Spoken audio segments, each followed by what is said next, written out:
Bueno, pues tenemos esta figura formada por 3 cubos y sin importarnos en principio las medidas, lo que nos dicen es que estos cubos menores tienen de longitud de la arista 2/3 de la arista mayor del cubo, ¿vale?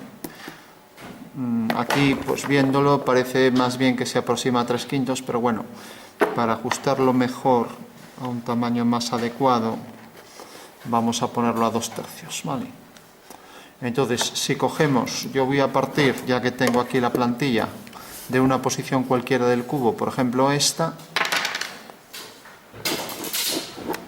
Entonces, claro, los otros cubos deben estar a 2/3 ya, ¿no? Entonces, como no tengo ahí en la plantilla otros cubos que tengan esa medida, entonces voy a hacer simplemente 2/3 de esto y se acabó, nada más, ¿vale? Entonces, ¿cómo lo hago gráficamente? Numéricamente ya sabéis que tendría que coger esta medida, multiplicarla por 2/3, ¿no? Pero gráficamente lo puedo hacer así. Vengo aquí y voy a coger aquí, pues, 3 unidades, ¿vale? Y voy a coger 2 unidades. Entonces, uniendo el punto 3 con este y por el 2 haciendo una paralela, pues ya sé que esta medida es 2/3, ¿vale? Bueno, pues esa es la medida del cubo, que no sé si aquí habrá alguno que tiene esa medida. Bueno, es ligeramente mayor que este. Entonces, bueno, voy a coger esto que se aproxima bastante. A ver. Entonces, si cojo este, como esto parece que incrementa 1 milímetro más, a ver, pues entonces lo que hago es alinear este punto con este e incrementar aquí 1 milímetro y hacer paralelas. Bueno, pues ya tengo ahí el cubo a 2/3, ¿vale? Y lo mismo hago de este lado, o sea, cojo ese mismo cuadrado y le amplío el centímetro, el milímetro quiero decir. Entonces, al colocar aquí el cuadrado, ya sabemos que si alineamos este punto con este y por aquí le aumento 1 milímetro, pues ya tengo ahí el cubo a 2/3. Bueno, tenemos los dos cubos. Hubiera sido más fácil poner la línea de tierra en este vértice, ¿vale? Aún estamos a tiempo de hacerlo, pero bueno, no se entendería muy bien. Entonces, ahora ya prolongo las líneas y ya tengo las trazas de las líneas que siguen esta dirección, ¿vale? Por el punto de vista, que lo voy a colocar aquí enfrente, pues voy a trazar esa misma dirección, lo voy a colocar, por ejemplo, aquí. Recordad que tiene que ser paralelo a esto, ¿vale? Entonces voy a coger la referencia a esta, por ejemplo, y voy a colocar aquí la posición del punto de vista. Bueno, de manera que esta es la posición de V, ¿vale? Del punto de vista en planta, ¿vale? Y si quiero hacer la otra dirección de las líneas ortogonales, pues lo único que tengo que hacer es una ortogonal por ese punto, por el punto de vista, ¿vale? Entonces sigo la dirección de estas líneas, hago aquí la paralela a esas líneas y ya tengo que esa dirección me provee aquí de la posición de la fuga, ¿vale? Bueno, pues ya tengo la fuga de las dos direcciones, ¿no? Vale. Bueno, como está un poco lateral, saldrá un poco distorsionado, pude traerlo más hacia aquí, pero bueno, para que no coincidiera este punto con este tampoco, ¿vale? Bueno, por último, represento aquí la línea de tierra y línea de horizonte. Entonces ya tengo la figura que voy a ver desde arriba para que se entienda un poco mejor, ¿vale? Entonces, si por ejemplo coloco aquí la línea de tierra, voy a hacer que el horizonte, por ejemplo, caiga aquí.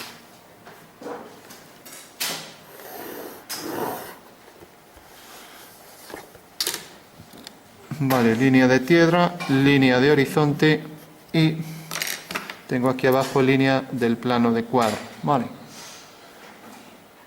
Bueno, por último, tengo estas trazas. Las trazas, como sabemos, las subimos a la línea de tierra y haré lo mismo luego con las otras trazas, ¿vale? Entonces subo este punto aquí, subo el siguiente aquí. ¿Sí? La paralela ¿Cómo? la paralela que hiciste Sí, del otro lado, que pusiste sí. Pues es la dirección de estas líneas. O sea que todas estas van a ir hacia esta fuga, mientras que todas estas van a esta fuga. Por ejemplo, la línea A va hacia F sub A, sigue en la misma dirección. Entonces, una vez que ya tengo las trazas subidas, pues subo la fuga y ya las puedo representar en perspectiva, ¿vale? Entonces tenemos este punto aquí y vamos a subir también la fuga que tenemos aquí arriba. Marco la posición de la fuga aquí. Bueno, pues ya puedo trazar la perspectiva de estas 4 líneas que vienen todas por aquí. Primera, segunda, tercera y cuarta. Vale. Bueno, supongo que hasta aquí no hay duda, ¿no? Y hacemos lo mismo con las otras líneas. Entonces, las otras líneas también siguen todas esta dirección. Tenemos una traza, tenemos aquí otra y aquí la última. Todas son paralelas a esta y es la forma de obtener la fuga de esas líneas. Entonces, esto lo voy a poner en rojo para que quede más claro. Entonces tengo este punto, tengo este y tengo este. Vale. Esos 4 puntos que son los que subiré arriba a la fuga. Vale. Subiré a la línea de tierra y todos irán hacia la fuga, quiero decir. Vale. Bueno, pues coloco aquí la regla, proyecto esos puntos. Entonces tengo, ahora para diferenciar, voy a poner una circunferencia para que se vea mejor. Cada punto rojo se proyecta ahí según esa pequeña circunferencia. Y sabemos que todas esas siguen la dirección hacia F. Vale.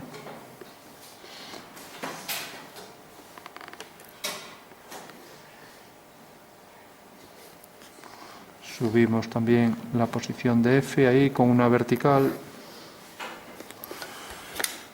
Bueno, pues ya tenemos que, como decíamos, estos 4 puntos rojos van a partir de ahí a salir estas líneas hacia F y no tengo más que unir esto con esos puntos. Vale. Bueno, insisto mucho en lo de los ángulos. Estas figuras son prismas, son cubos, caras cuadradas y hay que respetar los ángulos de 90 y la forma de esas caras cuadradas. Vale. Bueno, fijaros que como esto está a bastante altura y la pieza está aquí, y bueno, casi se puede decir que sale un poco del ángulo de 60, por eso se distorsiona bastante la figura. Pero bueno, ya tenemos aquí el cuadrado mayor y aquí los menores, ¿vale? Este y este, ¿vale? O sea que ya sabemos que esta será la base de la figura. Viene por aquí, hacia esa fuga, por aquí. Luego viene hacia esta fuga, por aquí. Entonces siempre conviene cuadrar, acotar bien para definir con precisión dónde estarían las partes de la pieza. ¿Vale? Y aquí vemos lo que se va a ver. Esta forma que tenemos por aquí, fijaros que llega por aquí, entonces viene por aquí. Y las dos de atrás que ya no voy a remarcar. ¿Vale? Ojo con eso, si aquí tenemos esta forma, por ejemplo esta forma de M y estas dos líneas, pues aquí también debe quedar lo mismo. No se entendería que si aquí hay una M, arriba salga otra letra, ¿no? Vale. Bueno, por último, alturas del objeto, pues son estas que tenemos aquí y esta, ¿no? Con lo cual ya podemos trazarlas sobre una vertical en una traza. Vale. Entonces, si coloco aquí, por ejemplo, levanto por esta traza y coloco la longitud de ambas, entonces cogeré con el compás ambas medidas. Fijaros que en verdadera magnitud están aquí abajo, ¿no? Entonces tengo esta primera medida que era el cubo a 2/3, y la coloco aquí. Y la siguiente medida, que era esta, que era el cubo de mayor tamaño, y como vemos es esto, y parte de la base, entonces vendrá por aquí. Bueno, pues ya tengo las dos medidas y las puedo proyectar, con lo cual ya se puede decir que la pieza está resuelta, ¿no? Entonces tengo esta línea y tengo esta otra, con lo cual puedo levantar ahí verticales y ya. Recordamos que las tres piezas forman un solo objeto, ¿vale? Eso quiere decir que no tendremos que hacer ahí las líneas divisorias por detrás. Entonces tenemos esta forma de L, esto llega hasta este punto. A ver, ahí lo puse mal, es aquí, esa línea es sobrante. Ahora tenemos aquí la línea menor y aquí la línea menor. Bueno, pues esa es la forma de la figura, ¿vale? El cubo vendrá por aquí, vamos a hacer esta línea también. Vamos a hacer esta. Como de ahí salen todas verticales, ya podemos poner las líneas verticales, luego acotamos las alturas. Bueno, pues insisto, hay que ir poniendo ahí líneas en vertical por cada uno de los vértices y ahora darle la altura que corresponde, ¿vale?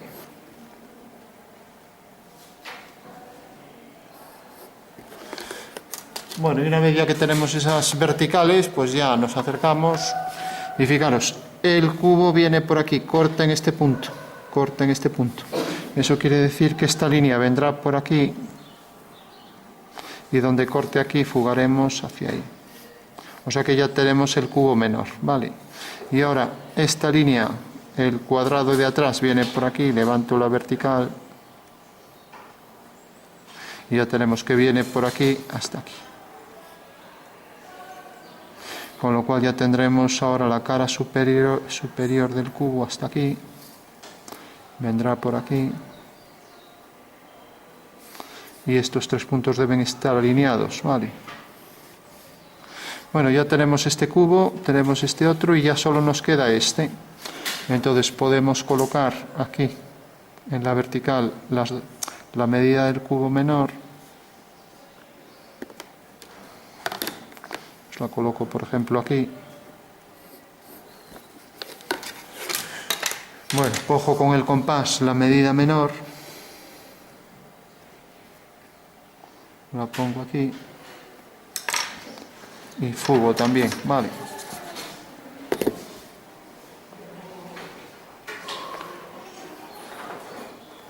Bueno, pues sabemos ya que el cubo viene por aquí, corta aquí y fuga hacia ese punto y ahora viene por aquí detrás hasta ese punto, vale.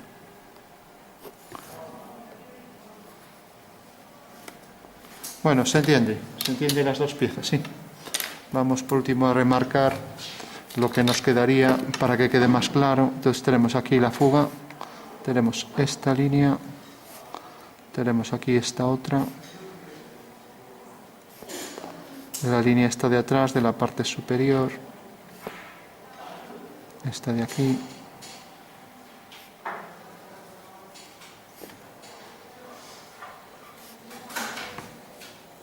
Entonces, bueno, sería cuestión de ir girando la regla e ir detectando ahí todas las aristas que son paralelas y que tienen esa fuga en común, ¿vale?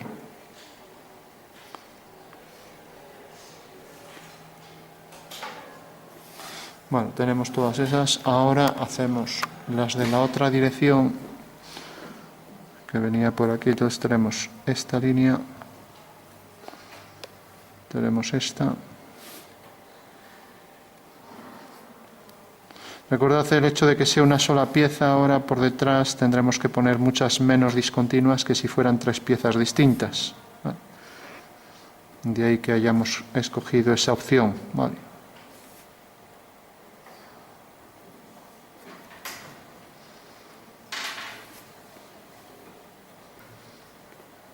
Bueno, ¿hay alguna duda hasta aquí? Yo sé que tengo Dime. para las medidas de los cubos, ¿cómo hiciste? Para coger 2/3. Vale, ahora lo vemos. Bueno, por último represento aquí en vertical todas estas líneas.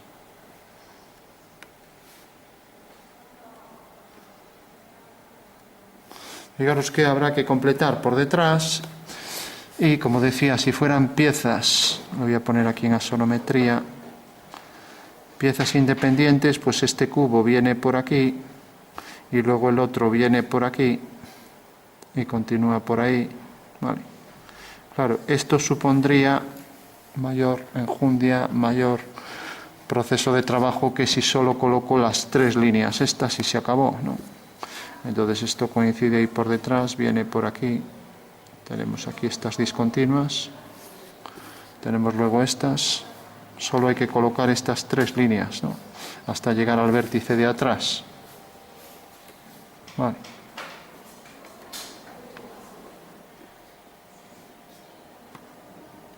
Bueno, pues ahí tenemos ya la figura al completo. Entonces, se planteaba pues los 2/3 de esta figura. Bueno, pues eso se reduce simplemente a coger en un segmento una medida cualquiera, sea un cuadrado, sea lo que sea. Entonces tenemos por aquí este segmento y de este segmento quiero coger 2/3, ¿no? Bueno, pues aplicamos el teorema de Tales porque esto es muy importante para hacer a escala dibujos. Entonces, si yo en una dirección cualquiera cojo un segmento y marco los 2 puntos, el 2 y el 3, ya que lo voy a hacer a 2/3, ¿no? Alineo el punto 3 con el final y por el punto 2 hago una paralela. Bueno, pues ya sé que esto es 2/3 de esto. ¿Por qué? Porque si esto lo dividimos en 3 partes, pues esto es realmente 2 partes de 3, ¿no? Vale. De que sea 2/3. Si fuera al contrario, por ejemplo, 3/2, pues sería de esta manera. Tengo un segmento, vuelvo a colocar aquí el 2 y el 3. Fijaros, este es el 3 y este es el 2. Fijaros que aquí he unido esto para tener el 2, ¿no?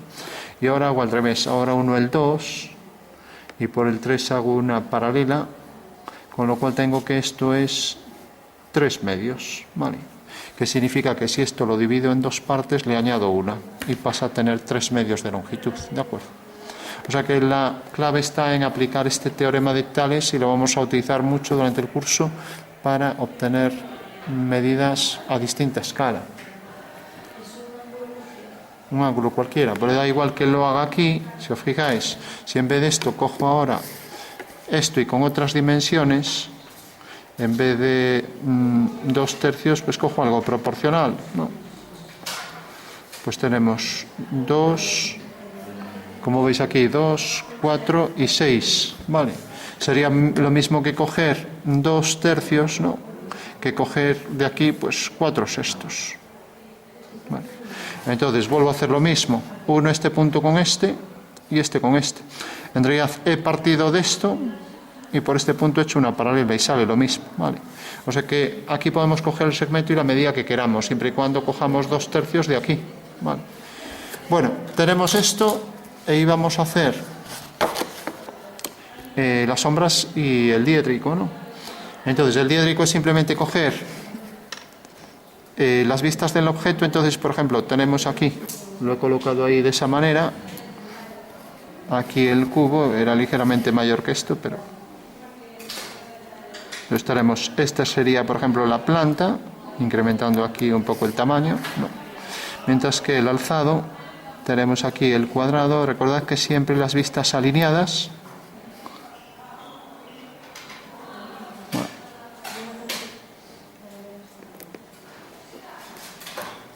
Bueno, esto debe estar alineado. Como estoy aquí en un lateral no veo nada. Y esto supongo que habré cogido el cuadrado de... Bueno, fijaros, tenemos aquí la línea de tierra. Y siempre se exige la alineación porque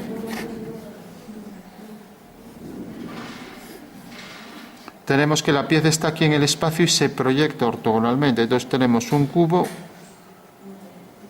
Entonces al proyectarlo aquí abajo sale el cuadrado y sale el otro cuadrado. Vale. Y lo mismo aquí arriba, el tercer cuadrado, que sale aquí el cubo. Vale. Bueno, entonces visto desde arriba tenemos esto y visto frontalmente, a ver, silencio, tenemos esto aquí. Entonces proyectamos esto. Entonces eso me exige que realmente las dos vistas estén siempre alineadas, porque lo que hago es girar este plano y al girarlo, pues esto viene hacia aquí, queda alineado con esto y a la misma escala, ¿vale? Bueno, tenemos esto. Por último, hacemos la sombra, reflejo. Si lo hacemos aquí es algo complicado porque habría que ver la profundidad que tiene el reflejo, que sería una simetría de esto aquí. Y entonces habría que verlo aquí. No hay problema porque continuaría y llenaría toda la vista, ¿no? Pero bueno, aún así es mucho más sencillo hacerlo en una militar. Entonces, en una militar coloco en planta este cuadrado.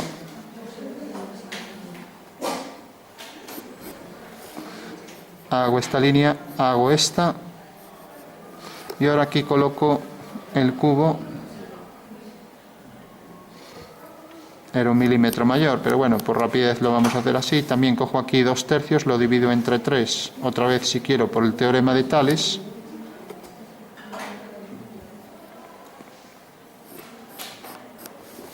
Tengo entonces aquí un cubo, ¿vale? Y tengo ahora aquí el otro cubo. También con la misma altura a 2/3 de esto. Vuelvo a colocar aquí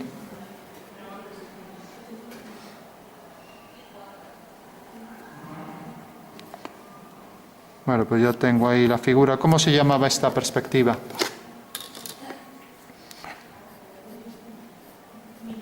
Militar, vale.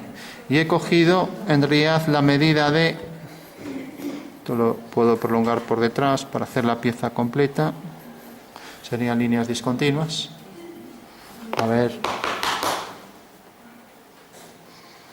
estoy cogiendo aquí una reducción. Si cojo la mitad de esto, entonces tengo reducción sobre z 1/2, ¿vale? Siempre tengo que poner la reducción en altura, ¿vale? Bueno, pues una vez que tengo esto ya pasamos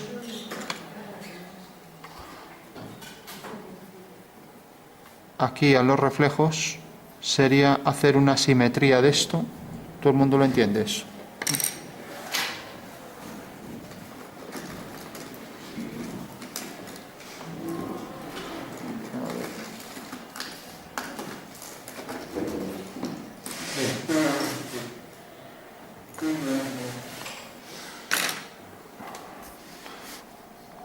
Bueno, fijaros que esto, si sigue esta dirección, aquí también las líneas en vertical deben seguir la misma dirección, no está muy preciso.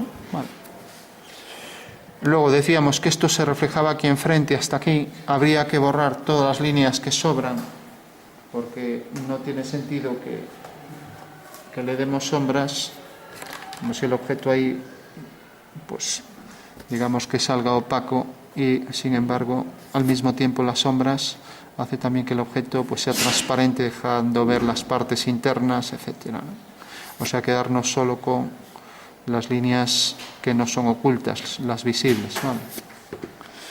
Entonces, una vez que tenemos esto, vamos a hacer primero sombras y luego reflejos, ¿vale? Y ya concluimos por hoy.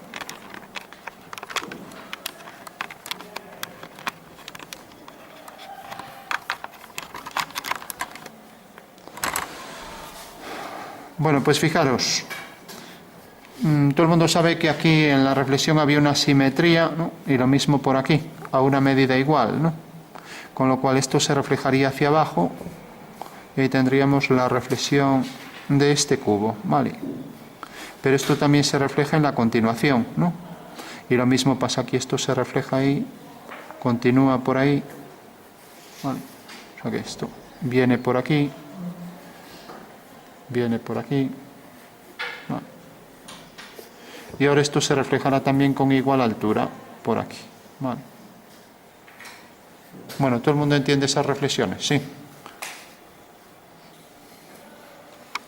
Bueno, y luego para las sombras, pues tenemos, si por ejemplo hacemos, las vamos a hacer sencillitas, hacemos que esta sombra de este punto caiga aquí, entonces la sombra de esta vertical vendrá por aquí, y por tanto esta será la sombra que proyecta este segmento hasta este punto. O sea que ya tenemos ahí la zona de sombra, ¿vale? Y si hacemos lo mismo aquí, siguiendo la misma dirección para el rayo, y la misma dirección para la proyección del rayo por el suelo, tenemos que esta cara se convierte en un romboide, ¿vale? Esta línea tendrá una paralela por sombra, ¿vale? Y esta, si continuamos aquí la vertical, seguirá esta dirección. Vamos a quitar ahí, a ver dónde está la goma, esta reducción. Entonces fijaros, esta línea pues viene por aquí y siguiendo la misma dirección cae aquí.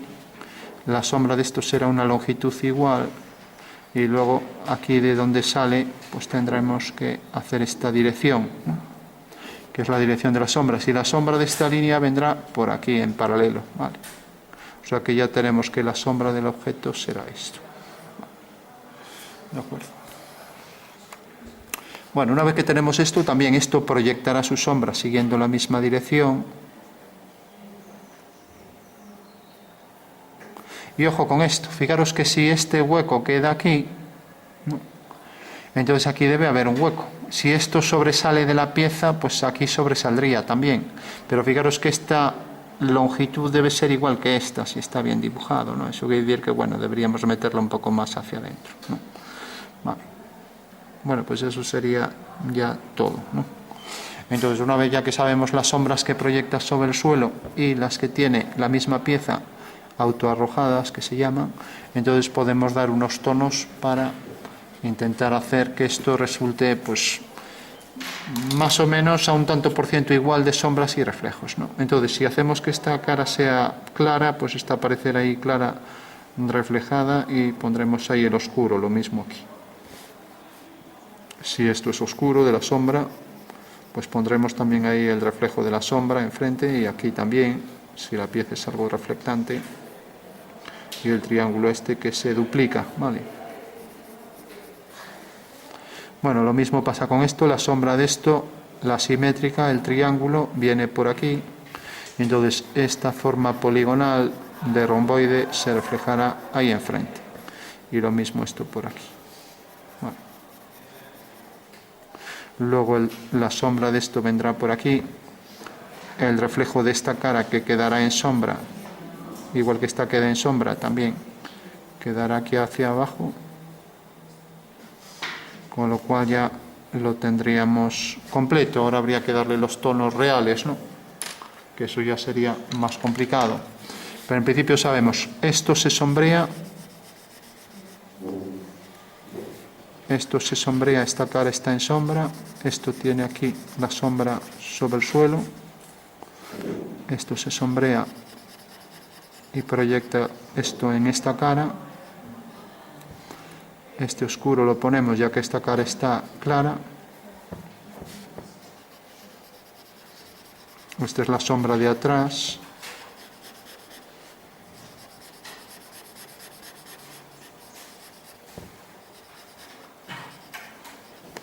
Bueno, pues venga, intentad hacer esto lo más exacto que podáis en tonos. Fijaros que esta cara tiene más luz que esta, entonces podríamos ponerle un tono medio. Y esto también un tono medio. Entonces las caras en vertical deben llevar un tono medio, ya que la luz incide más ortogonalmente arriba, ¿vale? Luego tenemos las sombras, proyectarán más oscuridad que estas caras, y se reflejarán también en la pieza, ¿vale? Bueno, por último remarcamos las líneas de la pieza. Entonces las líneas de la pieza venían por aquí, entonces tenemos aquí este oscuro, viene por aquí,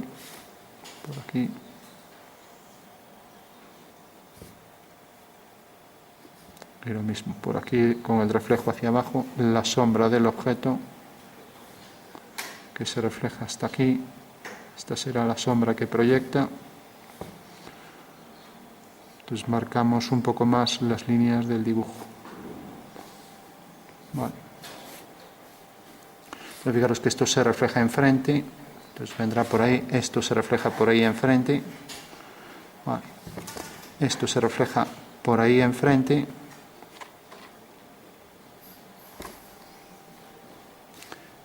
Esto aquí tiene ese hueco por debajo. Esta sombra se refleja aquí enfrente. Esto viene hasta aquí abajo. La sombra se proyecta por aquí. La intersección de la sombra con el reflejo es más intensa. Ya podríamos dar unos tonos más intensos para las zonas de sombra. Entonces tenemos, por ejemplo, aquí intersección de sombra y reflejo. Bueno, aquí también el entrante para el oscuro, todo por ahí. La intersección de esta sombra con el reflejo más intensa aquí, ahí enfrente.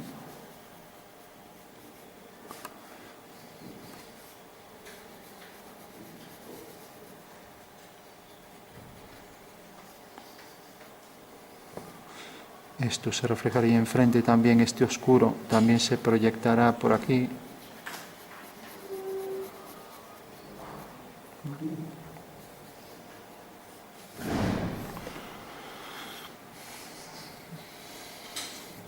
Bueno, y como esto es oscuro, pues también aquí, como esto tiene un tono oscuro, se proyectará ahí el oscuro un poco hacia abajo, como esto. Vale.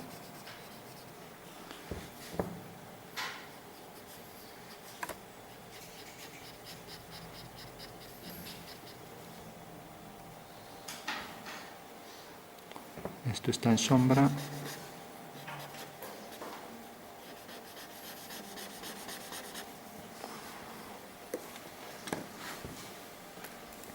Bueno, pues tenemos, remarcad bien por dónde va la pieza, las líneas del objeto, las líneas de la sombra.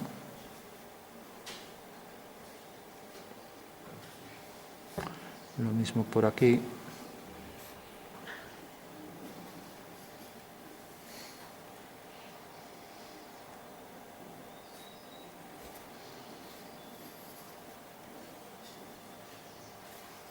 La sombra que proyectaba por aquí. Lo mismo por aquí, la simétrica, y aquí igual. Entonces esto se refleja por ahí enfrente, entonces el oscuro tiene más intensidad hasta aquí.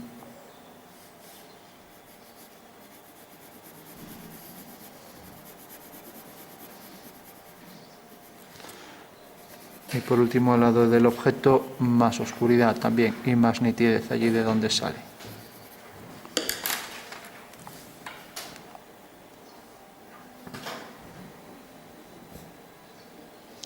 Si el suelo es reflectante, habría que traer esto hacia abajo, pero bueno, ya no lo vamos a hacer, si no, no acabamos.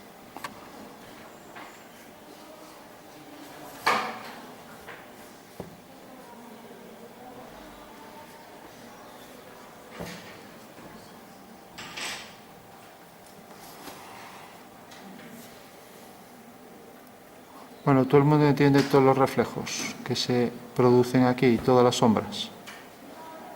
¿O alguien tiene dudas sobre alguno? Es fundamental que se entienda porque si no, a la hora de que lo hagáis vosotros, siempre os podéis olvidar de alguno. Bueno, olvidar, cualquiera se olvida, ¿no? Pero al menos entender de dónde sale cada uno.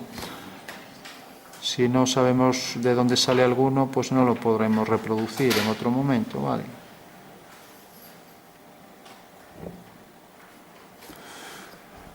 Bueno, no sé si a mí se me olvida alguno por ahí. Tendría que detenerme para ver. Esto enfrente, esto también. Esto enfrente, la sombra, esta también por aquí. El reflejo oscuro por aquí. El reflejo claro aquí. Aquí igual también.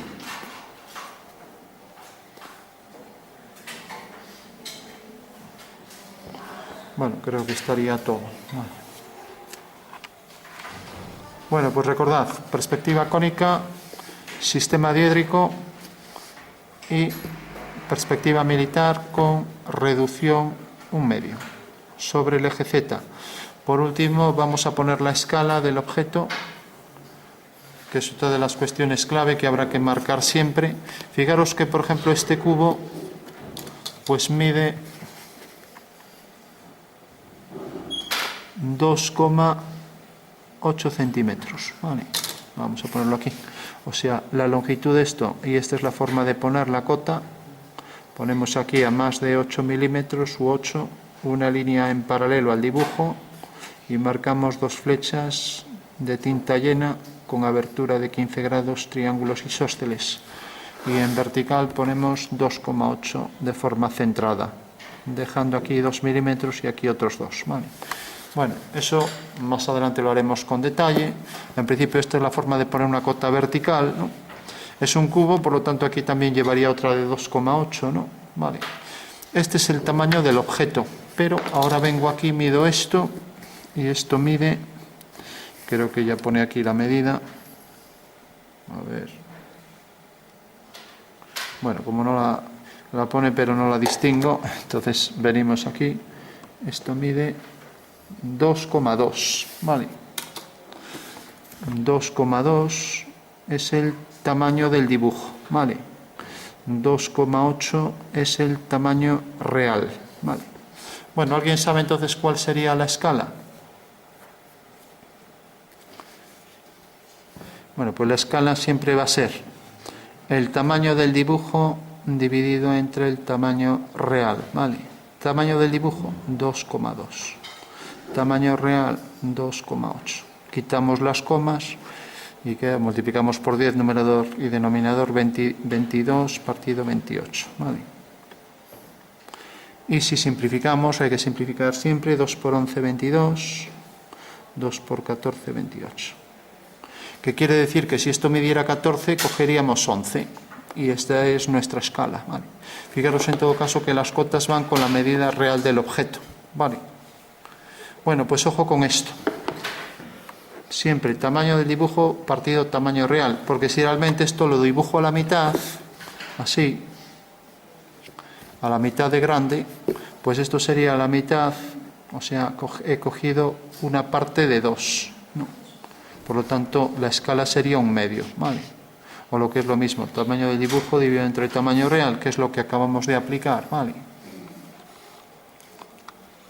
Bueno, pues fundamental siempre colocar la escala de cada objeto que dibujamos, porque además nos pueden decir, oye, haz este objeto a escala 4/5, por ejemplo, u otra escala, ¿no? Entonces es fundamental siempre colocar las escalas con las que vamos a utilizar en nuestros planos, ¿vale?